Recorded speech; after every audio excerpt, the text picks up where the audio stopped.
Deflation is the next area I'd like to talk about. What is deflation? The opposite of inflation. Over time, your dollar will have more and more purchasing power. Hey, it sounds great. Advocates who want to abolish the Federal Reserve for something called a sound money system often bring up deflation as a selling point for their argument. People who want to bring back the gold standard also use deflation as a selling point. Unless you're a senior with very low fixed income, deflation is disastrous.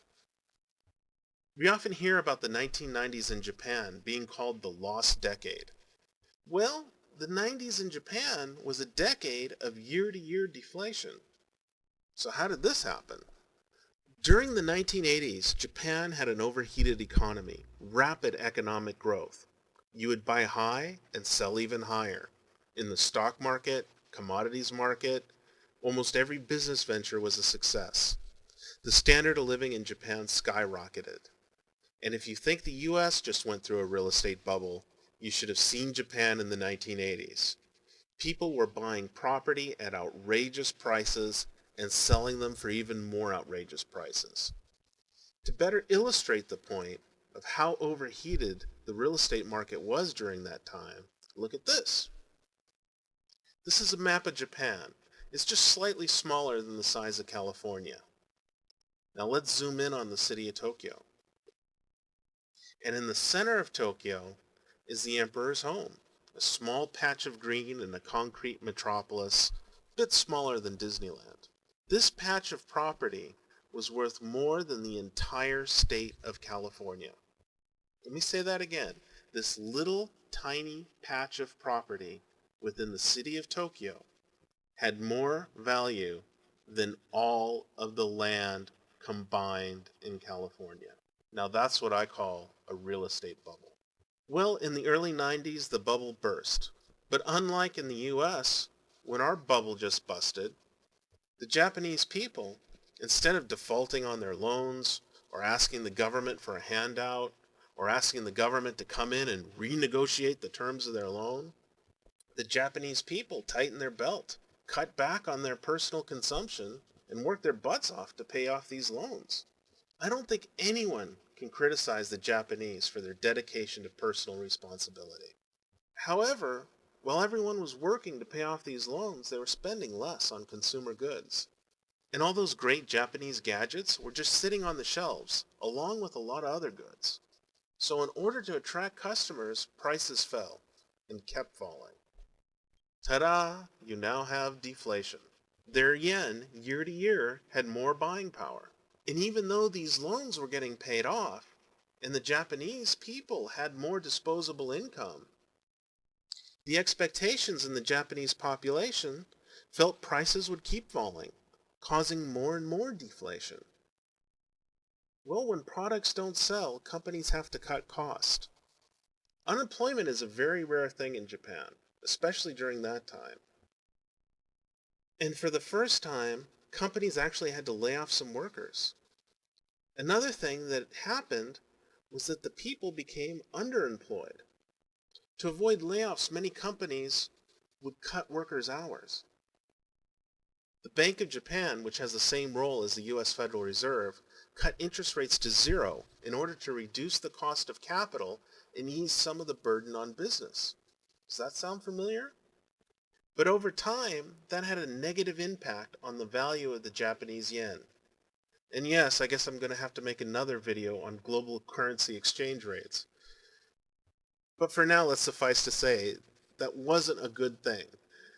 Japanese consumer banks had to offer a variety of currencies to customers they could hold their deposits in, because they couldn't earn any interest on yen. The Japanese have a very high personal savings rate, and as fears rose that there would be no end in sight of this continued economic stagnation, the Japanese saved more and more money. And with money sitting in banks instead of in the money supply, that further added to deflation. As for a fiscal policy response, the Japanese Diet, their version of Congress, passed a stimulus package, and then another one, and then another one. Sound familiar? The government spent zillions of yen trying to improve the economy. Today the Japanese are buried under a mountain of debt. They have a 170% debt to GDP ratio, and it has a stranglehold over their current economy.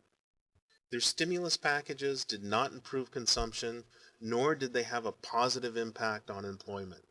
Their stock market continued to decline. So you can see how deflation alone can have a negative impact on the economy, but add it with irresponsible fiscal policy, Japan certainly has a long way to go for recovery. What is particularly baffling is that this was tried before in many nations and at different times throughout history, and it was always proven to be an abject failure. Stimulus packages are what Maynard Keynes referred to as pump priming. He thought it was a way to jumpstart the economy. Well, this was even tried during his lifetime with the Great Depression, and all it served to do was extend the Depression for years. FDR threw good money after bad, trying to spend his way out of the Depression, only to dig himself into a deeper and deeper hole. Now, in all fairness to Keynes, he didn't have access to reliable historical economic data to draw his ideas from. Not really all that long before Keynes, it was a time of feudalism, of kings and queens. And all the king and the big land barons cared about was if their bellies were full. They had no need to track unemployment, inflation, aggregate demand, or any other important economic indicators. So Keynes was more of a philosopher than a modern economist. He came up with ideas that made logical sense to him based on very limited and also very recent data. And in the short term and on the microeconomic level, we owe a lot to Keynes for what we know about economics. However, in long-term macroeconomics, applying Keynesian principles is nearly always a loser. The U.S. stagflation in the 1970s should have been the final nail in Keynes' coffin. But sadly, Japan was just tuned out. Stagflation is when you concurrently have high unemployment and high inflation. In the Keynes world, this should have never been possible. He believed that if you have high inflation, you will have very low unemployment. And if you have high unemployment, you would have very low inflation. Economists would phrase this as, employment and inflation have a strong negative correlation. As you learned earlier, there are a variety of inflationary forces that have different impacts on employment. Keynes' view is only true in one specific short-term case. And yet recently, Congress and the President decided to proceed with a stimulus package that's just good old Keynesian pump priming, which is now bringing our inflation discussion to current events.